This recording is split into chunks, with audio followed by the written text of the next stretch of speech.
1절부터 12절 말씀입니다. 구약성경 시편 60편 1절부터 12절입니다.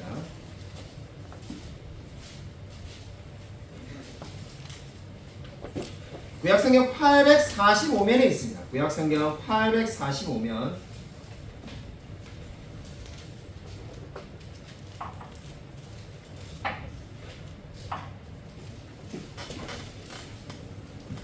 구약성경 845면 시편 60편 1절부터 12절까지 제가 한절 성경님 한절 교독하도록 하겠습니다.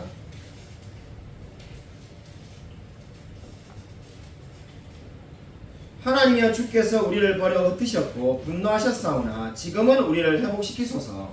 주께서 땅을 진동시키사 갈라지게 하셨사오니 그 틈을 기우소서. 땅이 흔들림이니이다. 주께서 주의 백성에게 어려움을 보이시고 비틀거리게 하는 포도주를 우리에게 마시게 하셨나이다. 주를 경외하는 자에게 깃발을 주시고 진리를 위하여 달게 하셨나이다.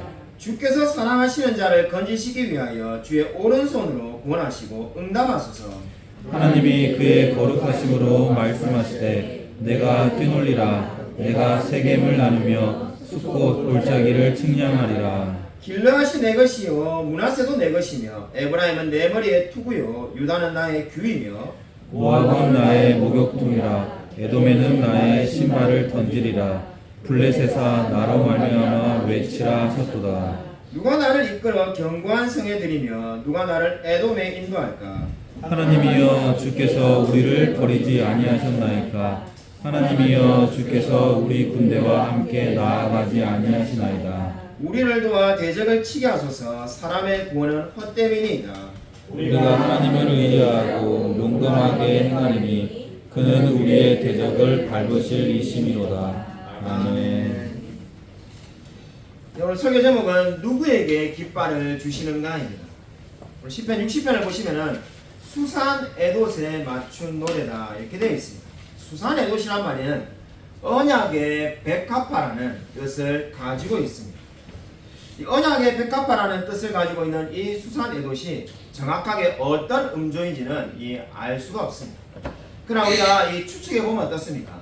전쟁에서 막 돌아왔고 전쟁에서 승리했다는 것을 볼 때 아마 일종의 행진곡 같은 그러한 경쾌한 행진곡으로 우리가 추측해 볼 수가 있겠습니다.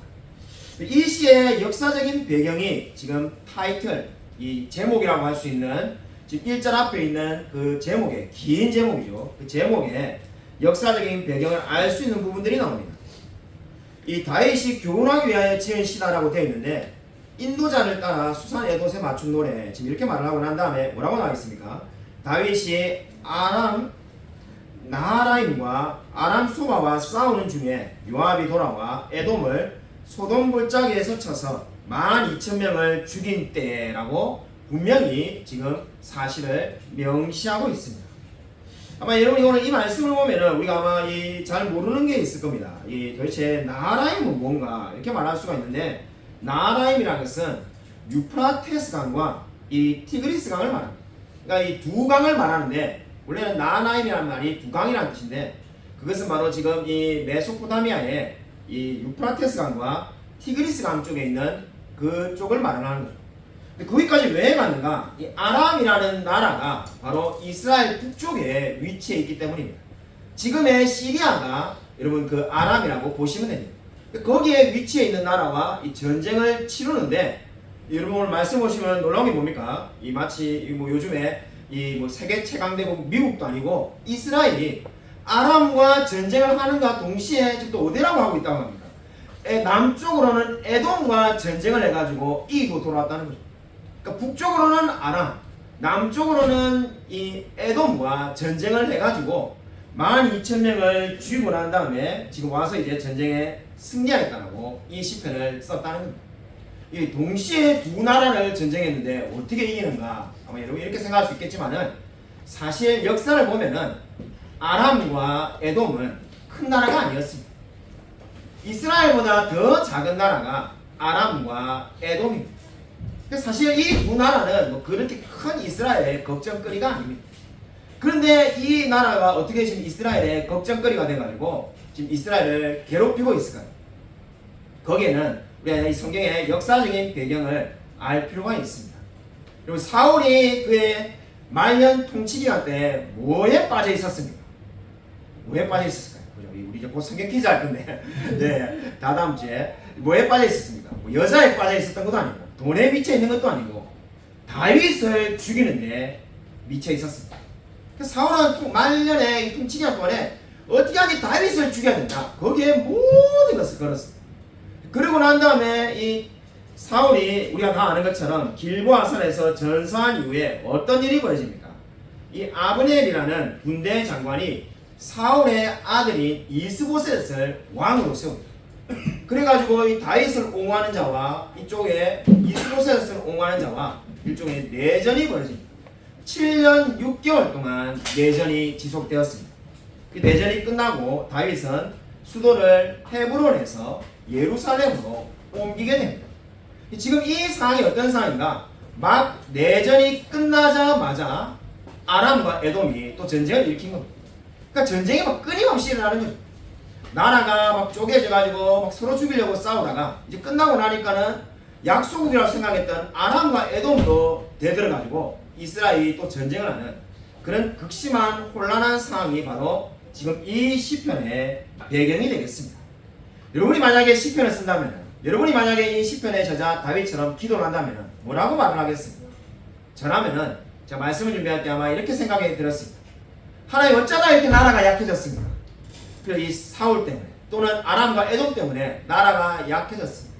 하나님 나라를 강하게 유지하죠. 아마 뭐 이렇게 기도가 시작되었을 겁니다. 근데 놀랍게도 오늘 시편은 세 부분으로 내용이 너무나 단순하게 나눠지는데 1절부터 3절까지가 뭡니까? 지금 기도를 하는 이유 또는 원인이고요. 4절부터 8절까지가 이제 진정으로 하나님께 기도를 드리는 것이 나옵니다. 그리고 9절부터 12절에 하나님께서 기도를 응답해 주셨다는 것으로 세 부분이 아주 간략하게 잘 나눌 수가 있습니다. 첫 번째 부분인 지금 기도를 하는 이유를 여러분이 한번 보십시오. 기도를 하는 원인이라고 말할 수도 있고 이유라고 말할 수도 있는데, 여러분 방금 제가 길게 설명을 드린 것처럼 여러분이 만약 기도를 한다면 뭐라고 말하겠습니까? 하나님 아람과 에돔이 쳐들어와서 괴로웠습니다. 아니면은 막 이스보셋을 옹호하는 사람들 때문에 힘들었습니다. 이러한 내용이 나와야 될 것 같은데, 놀랍게도 성경에 지금 뭐라고 말합니까? 하나님이여 주께서 우리를 흩으셨고, 기도가 이렇게 시작하고 있습니다. 하나님께서 우리를 흩으셨다라고 그렇게 말을 합니다. 이 말이 무엇을 의미합니까? 지금 여기 나 앞에 있는 모든 문제, 지금 이스라엘의 모든 문제는 바로 우리가 하나님을 제대로 알지 못하는 것이 문제의 원인이라는 겁니다. 아람이 쳐들어오고 에돔이 반역을 하고 아니면 내전이 일어났고 그러한 것이 문제가 아니라 우리의 인생의 가장 큰 문제는 하나님이 우리를 흩으셨다는 데 있다라고 지금 다윗은 고백하고 있습니다. 이 말은 어떻게 보면 우리가 잘못 오해하면 모든 책임은 하나님께 있구나, 하나님 탓으로 돌리는 것 없다, 그렇게 생각할 수 있는데 그렇지가 않습니다. 오히려 문제의 근원이 나에게 있다는 겁니다. 우리에게 있다는 거죠. 왜냐하면 하나님이 왜 우리를 흩으셨습니까? 신명기 27, 28장에 분명히 말씀하시는데, 하나님 여호와의 말씀에 순종하지 아니하면 저주를 받을 것이라고 분명히 말씀하셨습니다. 그러니까 하나님께서 그 하나님 말씀에 순종하지 않을 때 저주가 임할 거기 때문에 지금 다윗은 이 모든 어려운 상황들을 어떻게 믿고 있는 겁니까? 우리가 하나님의 말씀을 사랑하지 못하였고 하나님의 말씀을 따르지 못하였기 때문에 하나님이 우리에게 어려움을 주셨다고 그렇게 지금 믿고 있습니다. 그래서 하나님이 우리를 흩으셨고 주님께서 우리에게 분노하셨사오나 지금은 어떻게 달라는 겁니까? 회복시켜 주시옵소서. 지금 이렇게 기도를 시작하고 있습니다. 정말로 자신의 상황이 어떠한지를 정확하게 알고 있습니다. 그러면서 지금 하나님께 뭐라고 말을 하고 있습니까? 하나님, 저 주님께서 땅을 갈라지게 하셨고 우리로 하여금 어떻게 하셨습니까? 주께서 주의 백성에게 어려움을 보이셨다라고 말을 하고 있습니다. 한마디로 하나님이 우리에게 어려움을 주셨다는 겁니다. 그럼 오늘 이 시편의 60편의 1절부터 3절이 저와 여러분에게 말하는 것이 무엇입니까? 알아야만이 하나님께 올바른 기도를 드릴 수가 있습니다. 하나님을 아는 지식이 있어야만이 하나님을 올바르게 섬길 수가 있다고 말을 하고 있습니다. 우리 인생에 수많은 문제가 있는 것처럼 보이지만은 사실 우리 인생의 문제는 어디서부터 비롯되는 겁니까? 하나님을 아는 지식이 부족한 데서부터 시작되는 겁니다. 저와 여러분 인생에 수많은 문제가 있는 것처럼 보입니다. 돈이 없고, 직장이 없고, 자식이 괴롭히고, 아니 또 뭐 그죠, 뭐 시어머니, 시부모님, 아니 그 반대의 이야기일 수 있죠. 어쨌든 간에 수많은 직장 동료, 많은 문제가 있는 것처럼 보이지만 사실 문제는 단 한 가지, 하나님을 아는 지식이 너무나 부족한 데 있습니다. 우리 시대에 정말 탁월한 그죠, 복음주의 지도자라고 일컬어지는 제임스 패커 목사님의 책을 제가 예전에 읽는데 그러한 부분이 있었습니다. 자기가 본인이 이 돌아가신 이 로이드 존스 목사님의 이 설교를 듣는데 하나님에 대해서 자기가 그 이전에 알지 못했던 그 하나님에 대한 지식, 그 하나님에 대한 위험이 자신을 압도해가지고 자신이 이 기도를 하게 되었다는 거죠. 그래서 본인이 생각에 가장 위대한 설교자가 누구인가? 그 말씀을 들을 때 자신으로 하여금 하나님께 기도하게 만드는 사람, 그 사람이 가장 위대한 설교자인데 그 사람이 바로 로이드 존스 목사님이었다라고 그렇게 고백하는 것을 본 적이 있습니다. 우리 시대의 문제가 뭘까요? 하나님에 대해서 너무나 적게 알고 있는 것이 가장 큰 문제예요. 우리가 하나님에 대한 지식이 너무나 부족하지만은 그것으로 그냥 만족하고 그냥 나는 괜찮다 이렇게 생각하는 것만큼 더 위험한 것이 없어요. 철로역정의 마지막 인물, 천국의 앞에 도달했지만은 지옥에 가게 된 사람의 이름이 뭡니까? 저는 정말로 이 존 버년이 탁월한 사람이라는 생각이 드는 게 그 이름을 존 버년은 무지라고 적었지 않았습니다. 무지가 무엇을 의미합니까? 하나님에 대한 지식이 없기 때문에 지옥에 갔다는 거죠. 저는 요즘 무지가 알지 못하는 것이 곧 죄다 이런 생각을 정말 많이 합니다. 그리고 한편으로 제가 정말 아는 게 너무 없구나 요즘 이런 생각이 너무나 많이 듭니다. 솔직히 제가 한 10년 전에는 내가 책도 많이 읽고 아는 것이 많다 이렇게 생각할 때도 있었습니다만은 요즘 정말로 아는 게 너무 없구나, 정말 많이 알아야 되겠다, 이제 나이가 50이 다 됐는데도 정말 많이 알아야 되겠다 이런 생각을 정말 많이 하고 있습니다. 자, 지난주에 또 새롭게 한 것이 있는데, 새롭게 한 것이 여러 개 있는데 그 중에 하나가 여러분 종의 기원, 이 다윈이 쓴 거죠. 저는 종의 기원 하면은 여러분은 뭐가 떠오르는지 모르겠지만은 저는 원숭이, 그죠? 원숭이에서 사람이 됐다 해가지고 그 이야기가 먼저 그냥 본능적으로 떠오르더라고요. 그래서 종의 기원 하면, 다윈 하면은 그래서 진화론, 사람이 원숭이로부터 왔다. 저는 늘 그렇게 생각하고 그렇게 믿고 있었는데 정말로 충격적으로 이 새로운 걸 알게 되었습니다. 여러분 이미 알고 계셨는지 모르겠지만은 종의 기원에 부제목이 있다. 그 책의 제목이 종의 기원이고 부제가 있는데 부제가 무엇인지 혹시 아시는 분 있습니까? 부제가 뭐냐면은 우수한 종족의 보존을 위하여. 야, 여러분 별로 안 놀라시는데 저는 듣고 깜짝 놀랐습니다. 소름이 끼치다. 이게 무슨 이야기인가? 그러니까 이 종의 기원이라는 것이 그냥 단순히 사람은 원수로부터 왔다는 것이 아니라 그 이전까지 그런 책이 한 권도 없었다고 하는데 우수한 종족을 보존하기 위해서 그 책을 쓴 거죠. 그러니까 우수한 종족은 뭔가? 당연히 백인을 말하는 거고 그 책의 내용에도 흑인은 단순한 노동만 가능하지 뭔가 복잡하고 새롭게 창조할 수 있는 것은 아무것도 없다라고 적혀 있습니다. 그래서 결국 하고 싶은 이야기가 뭔가? 우수한 종족을 보존하면 방법을 설명하는 이야기, 바로 그 종의 기원이 되겠습니다. 제가 이 생각했던 거하고 너무나 달라가지고 깜짝 놀랐습니다.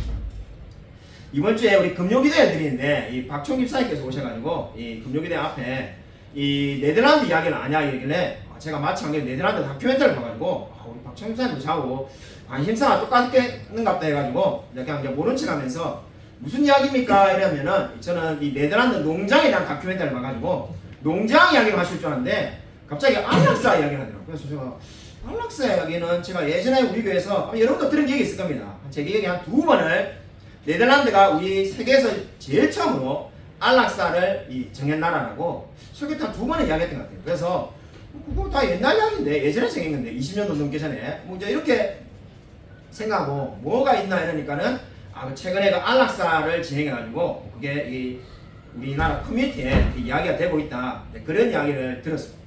듣고 난 다음에 제가 이거 좀 이게 찾아봐야 되겠다 싶어가지고 찾아보니까는 모르던 이야기를 새롭게 한 가지 깨닫게 되었습니다.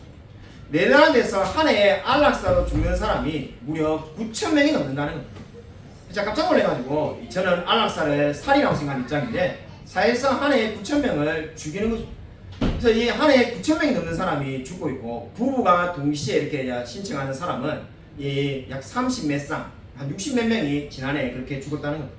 제가 보고 참 너무나 이 안타까움을 금할 수 없다는 생각을 가지게 되었습니다. 사람들이 이제 그것을 계속 옳다라고 생각하니까 그렇게 하는 게 당연하다고 생각을 하는 거죠. 제가 네덜란드에 대해서 최근에 이 농장에 대한 다큐멘터리를 봤는데 거기에 이런 내용이 나왔습니다. 제가 솔직히 볼 때는 네덜란드 농장 하니까는 학교 다닐 때 아마 여러분도 배우신 기억이 납니다. 이 낙농 국가고 이 소고기나 닭고기나 돼지고기를 막 수출하는 조그만 나라지만 그런 나라로 배웠는데 뭐 새로운 게 있겠는가. 실제로 지금도 네덜란드 국민이 먹는 돼지고기보다 3배나 많이 생산하는 나라가 네덜란드라고 합니다. 대단한데 뭔가 문제인가. 놀라운 이야기는 네덜란드의 농장들을 이 나라에서 많이 사들이고 있고 수많은 농장들이 다 지금 뭐 이게 말할까 한마디로 말하면은 망하고 있다는 거예요. 왜 망하는가? 유럽에서 규제를 정했는데 질소를 많이 배출하니까는 환경이 오염되지 않는다. 근데 이 동물들이 배설하는 이 질소가 사회 환경을 악화시킨다. 그러니까 이 땅이 예를 들면 지금 우리 지금 교회만한 땅이 있다면은 이 땅에 적합하게 키울 수 있는 동물의 숫자를 정해놨다. 그것대로 이제 그만큼만 키우라는 거예요. 다큐멘터리를 보는데 이 네덜란드의 농부들이 나와서 막 우시는데 데모도 하고 그 수백 마리를 키우는 그 농장에 소를 수백 마리를 키우는 그 농장에 법대로 하면은 소를 6마리 키운다는 거죠. 소 6마리 키워가지고 어떻게 먹고 사냐고. 사실상 하지 말라는 이야기 아니냐. 그러니까 그 사회자가 그 앵커가 찾아간 사람이 다큐멘터리 진행자가 그럼 이거를 어떻게 할 수 있냐니까는 이걸 팔 수도 없다는 거예요. 살 수도 없고 그냥 누구가 와서도 그렇게 농장을 운영이 안 되니까. 그러니까 나라에서 팔려고 하는데 그럼 나라에서는 뭐 팔면 뭐 한답니까? 하니까는 이미 판 사람들이 있는데 팔면은 거기에다가 아파트를 지어가지고 이민자들에게 새롭게 지금 오는 이민자, 좋게 말해서 이민자고 나쁘게 말하면은 불법 체류자에게 그대로 그 아파트를 주려고 한다는 거죠. 그러니까 이분이 막 화가 나가지고 이야기하시는 게 아니 그 자국민은 멀쩡한 농장을 빼들고 그 땅을 결국 불법 체류자에게 주겠다는 게 말이 되냐면서 말하는 약 이게 1시간 가까이 되는 다큐멘터리를 본 적이 있습니다. 보면서 저는 네덜란드 사람도 아니고 네덜란드에 가본 적도 없는데 보니까 막 화가 나려고. 그래서 이게 막 보는데 막 화가 나면서 제가 가지면서 생각과는 전혀 다르고 도대체 누구를 위한 이 기후 변화인가, 누구를 위한 환경인가. 이 기후 변화 이야기하면 엄청나게 깁니다만은 분명한 팩트만 한 가지 말해도 모든 사람이 기후 변화를 믿고 있는 게 아닙니다. 이 기후 변화를 믿는 사람이 있는 반면에 기후 변화를 믿지 않는 사람도 많이 있습니다. 근데 결국은 근데 이 다양성을 전혀 인정하지 않고 세상이 다 기후 변화로 이게 그대로 이렇게 쭉 가는 거예요. 솔직하게 말하면 저는 기후 변화를 믿지 않습니다. 미국의 트럼프 대통령이나 공화당도 다 믿지 않던데 저도 같은 입장인데 그 이야기는 하지 않겠습니다. 그래서 여러분이 믿든지 안 믿든지 생각이 다 다르지만은 이 다른 생각이 있는데 그냥 획일적으로 쫙 이렇게 가서 이 네덜란드도 어려움이 오구나 그런 것을 보게 되었습니다. 그죠? 이런 이야기를 하면 아마 끝도 없이 이야기할 수 있을 것 같습니다. 정말 그렇지만은 정말 이 안타까움이 정말 많이 들었습니다. 오늘 정말 이 4절부터 6절에 보시면은 다윗의 기도가 나오고 있습니다. 이러한 상황에서 어떻게 문제를 극복할 수 있을까요? 그 방법이 무엇이겠습니까? 하나님의 약속을 붙들고 기도하는 것입니다. 4절에 우리 다시 한번 함께 읽겠습니다. 4절 우리 이미 읽었는데 다시 한번 함께 읽겠습니다. 네, 시작. 주를 경외하는 자에게 깃발을 주시고 진리를 위하여 달게 하셨나이다. 주를 경외하는 자에게 깃발을 주시고 진리를 위하여 달게 하셨나이다. 이렇게 말씀하고 있습니다. 이 말씀과 사실 똑같은 말이 5절에서 그대로 나옵니다. 주께서 사랑하시는 자, 주를 경외하는 자와 사실 똑같은 말입니다. 같은 말을 지금 2번 반복하는 게 뭡니까? 저와 여러분도 기도하다 보면은 두 번씩 같은 말을, 아니 두 번이 아니라 5번, 6번 똑같은 말을 반복할 때가 있지 않겠습니까? 그만큼 지금 다윗이 간절하게 이 기도를 드리고 있습니다. 그냥 자신의 상황이 너무나 어렵기 때문입니다. 네, 여기 말씀을 보시면은 주를 경외하는 자에게 깃발을 달게 하신다고 그렇게 말을 하고 있습니다. 주를 경외하는 자에게 깃발을 주시고 깃발을 달게 한다는 겁니다. 이 깃발을 주시는데 이 깃발은 누구에게 주는 겁니까? 달게 말한다면 깃발을 달 수 있는 사람은 누구입니까? 전쟁에서 이긴 자만이 깃발을 달 수가 있습니다. 결국 이 말씀이 뭘 말하는 겁니까? 주를 경외하는 자에게 하나님께서 어떻게 하신다는 겁니까? 깃발을 달 수 있도록 전쟁에서 이기게 해주신다는 겁니다. 여러분 이 말씀을 보면은 주께서 사랑하시는 자, 여기서 이 말은 원어를 보면은 여수룬이라고 되어 있습니다. 여수룬이라는 이 말은 그죠, 성경에 여러 번 나오는 말인데 주께서 사랑하시는 자 이렇게 되어 있습니다. 근데 이 그냥 여수룬이라고 되어 있으면 여수룬이라고 적지 왜 주께서 사랑하시는 자라고 적어 놨을까? 70인역에 주께서 사랑하시는 자라고 적어 놓았기 때문입니다. 신명기 33장 12절에도 똑같은 표현이 나오는데 베냐민에 대하여 일렀으되 여호와의 사랑을 입은 자는 그 곁에 완전히 살리로다. 여기서 역시 여호와의 사랑을 입은 자가 뭘 말하는 겁니까? 역시 여수룬을 말하는 겁니다. 한마디로 다윗은 어떻게 기도하고 있는 겁니까? 주님께서 그 사랑하시는 자에게 정말로 함께 하셔서 전쟁에 승리하도록 해주셔야 되지 않냐고 묻고 있는 겁니다. 6절을 보시면은 하나님께서 그의 거룩하심으로 말씀하시되 이렇게 말을 하고 있습니다. 이 NIV 성경이 번역을 더 잘 해놓았는데 하나님께서 그의 거룩하심으로 말씀하시되라는 이 말은 그의 성소에서라고 말을 해야만 합니다. 그러니까 지금 다윗은 어떻게 하고 있는 겁니까? 성소에 가서 자신보다 더 약한 나라가 이스라엘을 괴롭히는 걸 보고 성소에서 많이 기도하게 되었다는 겁니다. 여러분 이 시편의 첫 번째 중요한 영적인 교훈이 바로 여기에서 나옵니다. 자신들보다 더 약한 나라가 어떻게 우리를 괴롭힐 수가 있겠습니까? 상식적으로 말이 안 되지 않겠습니까? 여러분 이 자기보다 더 약한 나라, 우리나라보다 더 가난한 나라에서 어떻게 우리나라를 괴롭힐 수가 있겠습니까? 그 일이 벌어지고 있습니다. 다윗은 그때 무엇을 깨달은 겁니까? 하나님이 기도하라고 이 어려움을 주셨구나라고 믿고 기도하러 나아갔습니다. 여러분 이 말씀이 저와 여러분에게 주는 첫 번째 영적인 교훈이 무엇입니까? 여러분에게 생각할 때 우리가 얼마든지 컨트롤할 수 있고 우리가 얼마든지 통제할 수 있는 상황이 우리 뜻대로 되지 않을 때가 있습니다. 인생을 살다 보면은 직장이든 학교든 아니면은 이 가정이든 자녀든 내가 잘 이렇게 뜻대로 운행되게 간다 이 생각하다가 통제가 되지 않을 때가 있습니다. 그때가 바로 뭐라는 겁니까? 기도할 때라고 오늘 성경은 말씀하고 있습니다. 하나님이 우연히 어려움을 주신 것이 아니라 어쩌다 보니까 실수로 우리에게 어려움이 오신 것이 아니라 우리로 하여금 기도하게 만들기 위해서 어려움을 주신 줄로 믿으시기 바랍니다. 여러분 다윗은 결코 그냥 왜 어려움이 이렇게 왔을까? 왜 우리나라에 괴로움이 왔냐? 이렇게 말하지 않고 그 어려움을 직면하자마자 성소에 가서 기도하였다라고 말씀을 하고 있습니다. 여러분 그렇게 기도할 때 하나님께서 어떻게 말씀을 해주었습니까? 모압은 나의 목욕통이고 에돔은 나의 신발을 던지리라 이렇게 말을 하였습니다. 에돔에다가 하나님의 신발을 던지겠다는 겁니다. 한마디로 에돔을 물리치겠다는 거죠. 여러분 어려움이 찾아올 때 우리가 해야 될 첫 번째가 뭐겠습니까? 기도하는 겁니다. 기도하면 뭐가 달라질까? 그렇지가 않습니다. 하나님께서 저와 여러분에게 기도하게 만드신 것은 그 상황을 변화시키기 위해서 기도를 하라고 말씀하는 줄로 믿으시기 바랍니다. 개척을 해서 개척한 지 벌써 이제 9년이 지났는데 9년 동안 아마 가장 많이 깨달은 것이 돌이켜 보니까는 정말 기도하면은 하나님께서 역사하신다는 것을 가장 많이 깨달은 것 같습니다. 정말 기도하면은 이 하나님께서 이루어 주신다는 것을 참으로 정말 저의 경험을 통해서 또는 저 주위에 있는 사람을 통해서 많이 알게 되었습니다. 개척한 지 얼마 지나지 않아서 저희 아버지가 이 췌장암으로 돌아가셨는데 그때 췌장암이 얼마나 무서운 병인지를 알게 되었습니다. 걸린 지 얼마 되지 않았는데 그냥 한 달 만에 돌아가시더라고요.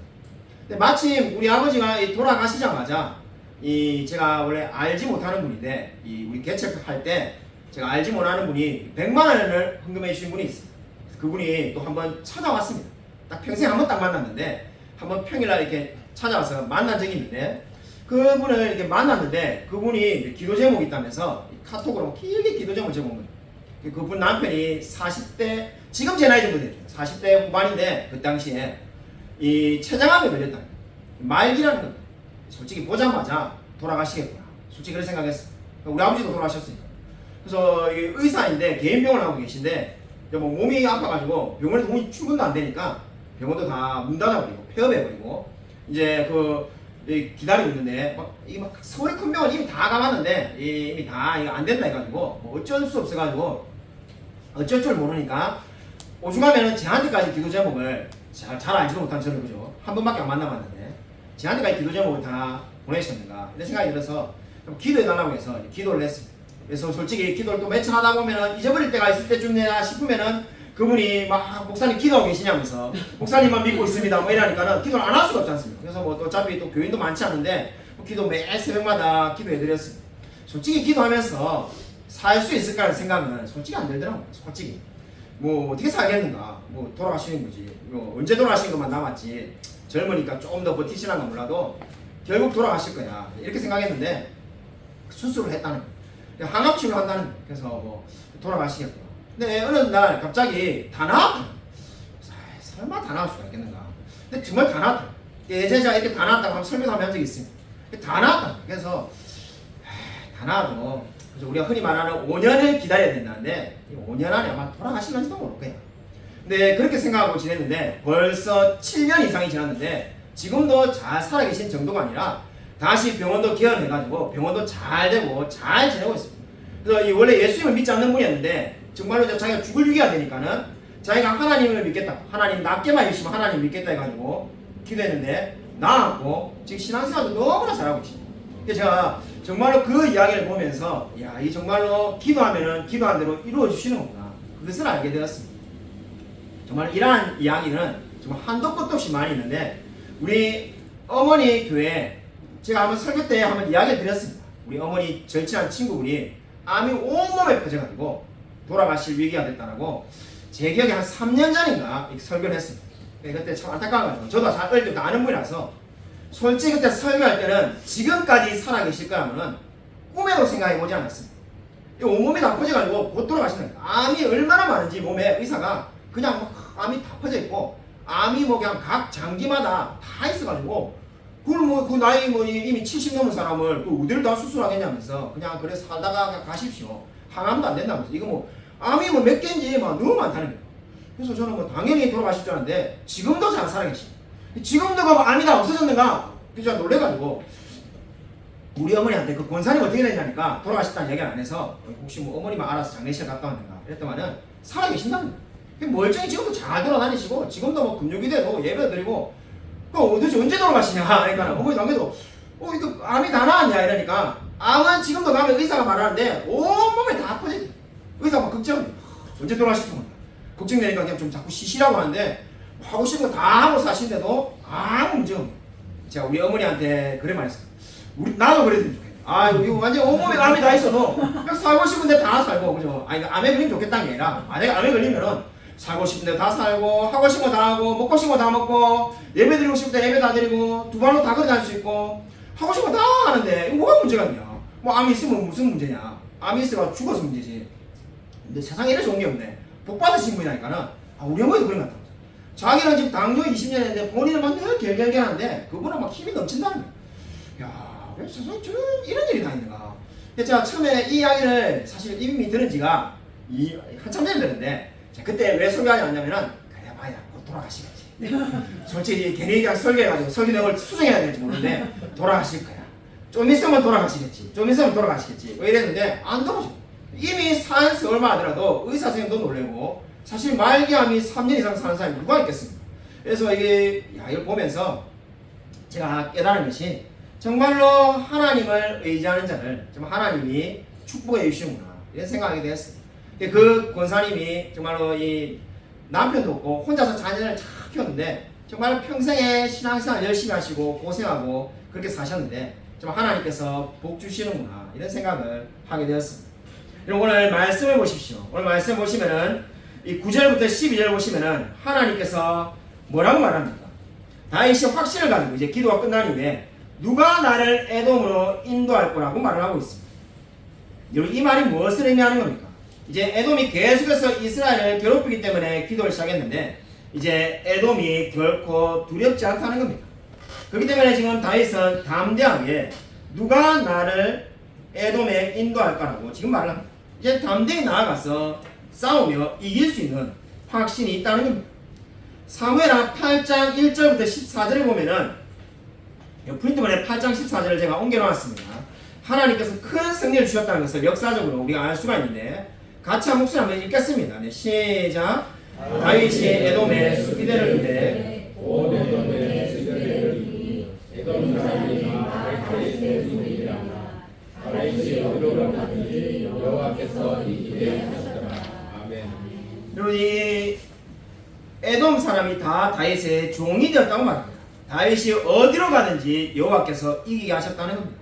이 말이 무엇입니까? 기도할 때에 변화가 일어났고 하나님께서 응답해 주셨다는 겁니다. 우리가 인생을 살다가 보면 어려움이 있습니다. 왜 자꾸 하나님이 어려움을 주시는가? 우리가 이런 생각이 들 수도 있습니다. 어려움이 하나 끝나면 또 어려움이 오고 또 어려움이 오고 또 어려움이 오고 이런 분도 있습니다.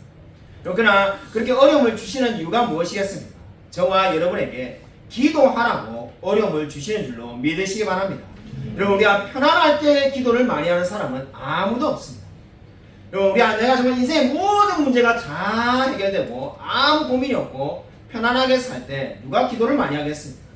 그러나 여러분 저와 여러분 인생 가운데 어려움이 찾아올 때 우리가 정말 하나님께 부르짖고 그때 하나님이 어떻게 하십니까? 변화를 일으키시는 줄로 믿으시기 바랍니다. 여러분 하나님께서 저와 여러분의 마음 가운데 어떠한 기도 제목을 준다면 그것은 결코 우연이 아님을 믿으시기 바랍니다. 권순영 박사님이라는 이 분이 있습니다. 식품 영양학으로 유명하신 분인데 1972년에 고려대를 졸업하고 미국에 유학을 가가지고 오하이오 주립대에서 이 식품으로 박사학위를 받았습니다. 1986년에 이 세계적인 회사죠 네슬레에 취직을 해가지고 의료식품 개발을 담당하는 연구원이 되어가지고 이 풍족한 인생을 살기 시작했다고 합니다. 2002년에 아프가니스탄에 가가지고 한 병원에서 우연히 영양실조에 걸린 소녀를 만나게 됩니다. 그 사건이 인생을 바꾸게 됩니다. 그 영양실조에 걸린 소녀에게 이 권순영 박사님이 이렇게 물었다고 합니다. 너희 어머니는 어디에 계시니? 그러니까 이 소녀를 보고 영양실조에 걸려 있으니까 도대체 엄마는 뭐하고 있나 싶어서 어머니가 어디에 계시냐니까는 자기가 엄마라는 거죠. 자기가 엄마고 자기 딸이 저기 병원에 또 있다.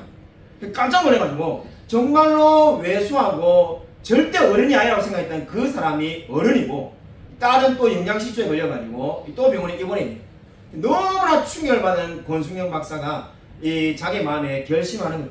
세계에서 도대체 이렇게 굶어 죽는 사람이 많은 사람이 있는데 내가 그들을 도와야 되겠다라고 결심을 하고 알아보기 시작합니다. 그 당시에 아프가니스탄은 20년 전이죠. 세계에서 사망률이 출산 가운데 사망률이 세계에서 두 번째로 높았다고 합니다. 그래서 이 산모 중에 5명 중에 1명이 출산하다가 사망을 하고 태어난 아이 중에 5세가 되기 전에 4명 중에 1명이 죽는 끔찍한 나라는 거죠. 그리고 그 태어나서 잘 살아가는 아이들도 그 중에 25%가 영양실조에 걸려서 살아가는 나라가 당시에 아프가니스탄이었다고 합니다. 그래서 이 권순영 박사님이 안타까운 마음에서 자기가 거기에 가서 이 사람들을 위해서 살아야 되겠다 해가지고 2003년에 NEI라는 회사를 설립해가지고 아프가니스탄에 콩을 재배하기로 결심을 합니다. 그래서 두유를 만들어가지고 사람들에게 공급을 해야 되겠다 생각해가지고 그것을 개발해서 성공합니다. 수많은 사람들에게 이 콩과 두유를 공급해서 수많은 사람들을 기아에서 이겨낼 수 있도록 하였다고 합니다. 이것이 무엇을 의미합니까? 이분이 우연히 만났던 그 소녀를 만나고 그 소녀에 대해서 정말 안타까운 마음이 생긴 그것이 인생을 변화시키는 터닝 포인트가 되었습니다. 저와 여러분도 마찬가지입니다. 우리가 인생을 살아가다 보면은 여러분 어려움이 찾아올 때가 있습니다. 정말 괴로움이 찾아오고 정말 이 고통이 찾아올 때가 있습니다. 그러나 그 순간이 바로 뭐라는 겁니까? 하나님께서 우리에게 기도하라고 하나님께서 어려움을 주신 줄로 믿으시기 바랍니다. 오늘 예배를 드리기 전에도 우리 교회 성도님 중에 한 분이 이 무릎이 좋지 않아서 수술을 해야 되는지 말아야 되는지 이러한 상황에 놓여 있다는 것을 이야기를 듣게 되었습니다. 그래서 이 말씀을 전해주시는 우리 이 분께서 성도님께서 그렇게 말하였는데 왜 계속 어려움이 찾아올까요? 이미 얼마 전에도 어려움이 있었는데 또 어려움이 찾아올까요? 제가 뭐 참 말을 어떻게 할 수 없어서 이겨내야지요 이 말만 했는데 사실 인생을 살아가다 보면은 우리가 이해할 수 없는 일이 너무나 많습니다. 왜 이렇게 나에게만 어려움이 계속 이렇게 몰려오나 이렇게 우리가 생각할 수 있는데 그럴 때마다 우리가 무엇을 할 수 있겠습니까? 기도할 수 있음을 믿으시기 바랍니다. 여러분 저와 여러분이 기도할 때 하나님께서 반드시 우리에게 함께하여 주실 줄로 믿으시기 바랍니다. 여러분 오늘 다윗이 기도함으로써 그 모든 문제를 응답받은 것처럼 우리가 날마다 기도함으로써 정말 하나님께 응답받고 살아가는 저와 우리 모든 성도님이 되시기를 주님의 이름으로 간절히 축원드립니다. 이 시간 우리 말씀을 생각하면서 주여 한번 크게 외쳐가니 한번 통성기도하겠습니다.